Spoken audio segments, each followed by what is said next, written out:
साक्षी की नई नई शादी हुई। बहुत सपने थे उसके, जैसे हर लड़की के होते हैं, शादी को लेकर, अपने जीवन साथी को लेकर, जीवन की नई शुरुआत को लेकर।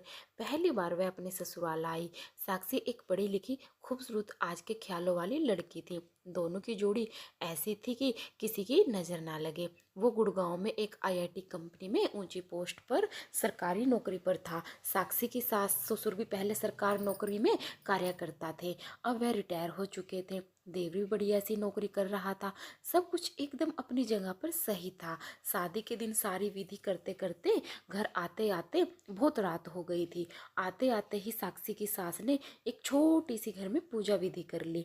साक्षी की बहन राधा ने सास को समझाने की बहुत कोशिश की कि सब बहुत थक गए हैं और बाकी की विधि दूसरे दिन कर लेंगे, पर वह सुनने के लिए तैयार ही नहीं थी। दूसरे दिन घर की बाकी रस्में निभाई गई। 2-3 दिन बाद साक्षी से रसोई की पूजा करवाई गई और उसने पहली रसोई में हलवा बनाया जो सबको बहुत पसंद आया। ससुर जी ने अपनी बहू को शगुन के तौर पर 1100 रुपये दिए और खूब आशीर्वाद देकर कहा कि ऐसे ही इस घर की अन्नपूर्णा बनना। सास ने साक्षी को कमरे में बुलाया और कहा कि परसों मैंने तुम दोनों को वैवाहिक जीवन, सुख शांति, नवग्रह शांति आदि के लिए पूजा रखी है। सुबह अंधेरे ही उठ जाना, बाल धो के अच्छे से नई कोरी साड़ी पहन लेना। साक्षी सब कुछ बड़े ही गौर करके सुन रही थी। अचानक सास ने पूछा, अच्छा तुम्हारी तारीख कब की है मासिक धर्म की?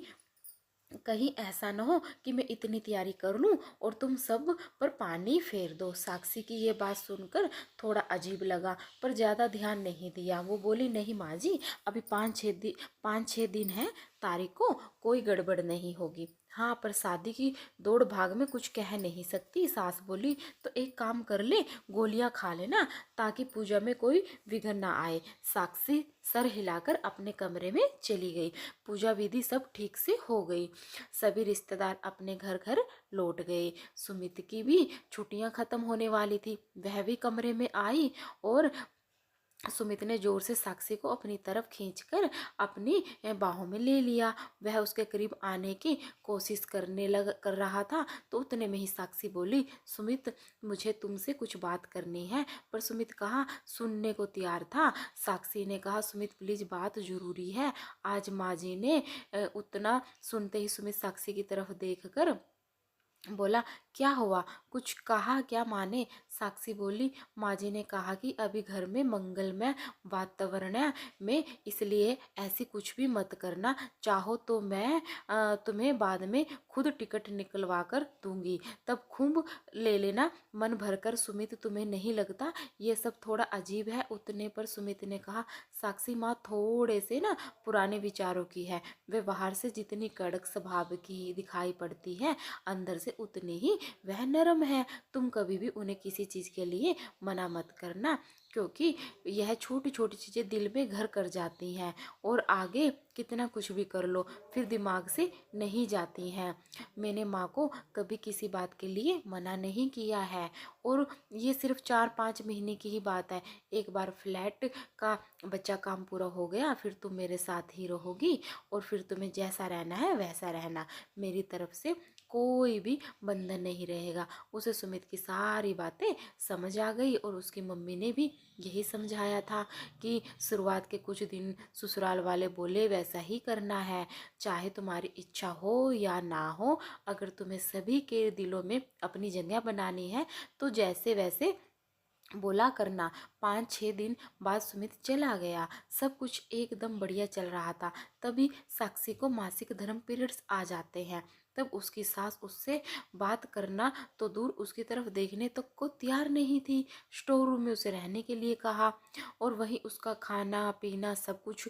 जैसे जैसे साक्षी ने 4-5 दिन निकले और आगे से पीरियड्स आने पर मम्मी के यहाँ जाना ठीक होगा, ये साक्षी ने कहा तो सासू माँ बोली कि हाँ सही भी है, घर भी अपवित्र नहीं होगा, मुझे बार बार छुआछूत के कारण साफ सफाई भी करनी नहीं पड़ेगी।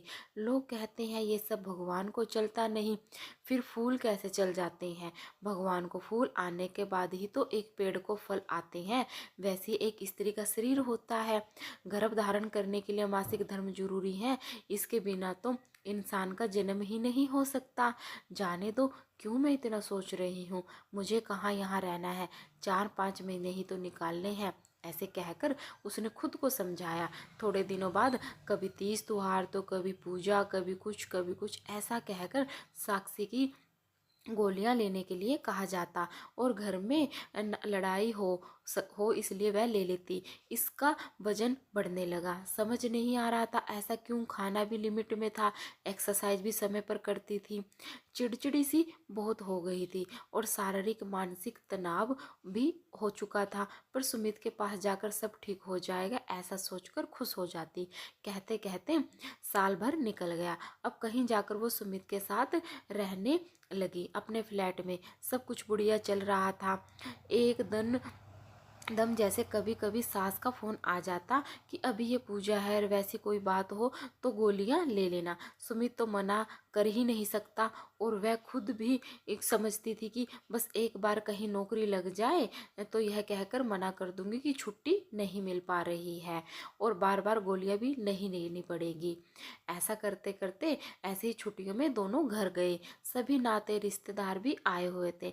तभी सुमित की बुआ जी बोली, बहू हमें पता है तुम दोनों नया ख्यालात के हो, पर शादी के 3 साल हो गए हैं, कुछ सोचो बच्चे के बारे में, या अभी और समय चाहिए। भाभी तो भगवान के हाथ धोकर पीछे पड़ी रहती है, पर कोई खुशखबरी मिलेगी ऐसा लग तो नहीं रहा है। सभी उनकी तरफ देख के हंसने लगे, पर साक्षी को यह बात तीर की तरह चुभी। उसने कमरे में आकर सुमित से कहना शुरू ही किया था कि सुमित बोला, तुम चिंता क्यों करती हो, अभी हमारी उम्र ही थोड़ी ना है, निकल गई है। घर जाके किसी अच्छे से डॉक्टर को दिखा के इलाज करा लेंगे। 2 दिन बाद वे एक अच्छे डॉक्टर के पास गए। डॉक्टर ने बैठने के लिए कहा। उन्होंने डॉक्टर की सारी बातें विस्तार से बताई। इतने में डॉक्टर ने कहा कि पहले मुझे साक्षी तुम ये बताओ कि क्या तुम्हें हर महीने पीरियड्स आने में कोई प्रॉब्लम तो नहीं होती। साक्षी ने बताया कि उसे जरूरत पड़ने पर पीरियड्स की आगे होने की गोलियां लेनी पड़ती है। डॉक्टर गुस्से में बोली, क्या फायदा तुम्हारा पढ़ा लिखा होने का, तुम आज कल की लड़कियां अगर सिर दर्द की भी गोली लेती हैं तो पहले उसके साइड इफेक्ट्स के बारे में पता करती हो। और तुमने तो साक्षी, तुमसे क्या कहूँ, अब तुम्हें थोड़ी ही भी कल्पना है कि ये गोलियां लेकर इनका तुम्हारा शरीर पर कितना बुरा असर होता है।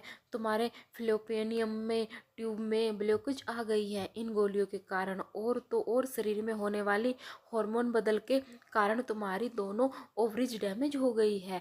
तुम्हारा गर्भाशय में गांठें बन गई हैं।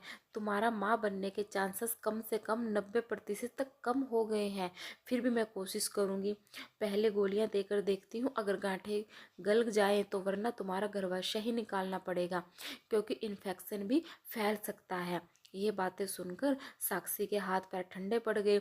सुमित का भी यही हाल था। उन्होंने सोचा भी नहीं कि इसका परिणाम इतना भयानक होगा। वह गुस्से में उठी और डॉक्टर से बोली, मुझे पता है मुझे यह नहीं कहना चाहिए, लेकिन आप बताओ मुझे ऑपरेशन के लिए कब आना है। डॉक्टर बोली, आप ये क्या कह रही हैं मिसिज साक्षी, नहीं तो क्या नहीं, गर्भाशय नहीं रहेगा, ना पीरियड्स आएंगे और ना मेरे कारण किसी का घर अपवित्र होगा। सही कहा ना मैंने सुमित। और वह वहाँ से चली गई। सुमित की राह ना देखते हुए सुमित के पास इसका कोई जवाब ही नहीं था। आज हमें 21वीं सदी में जी रहे हैं। छुआछूत, अपवित्रता, ये सब बातें पहले ही हुआ करती थी और औरतों का अलग बैठना उसके पीछे भी अनेक कारण थे। पर सिर्फ घर अपवित्र हो जाएगा या पूजा विधि रह जाएगी इसके लिए पीरियड्स न आने के लिए गोलियां लेना या अपने शरीर पर एक प्रकार से अत्याचार ही है। इन गोलियों का दुष्परिणाम भी बहुत भयानक होता है।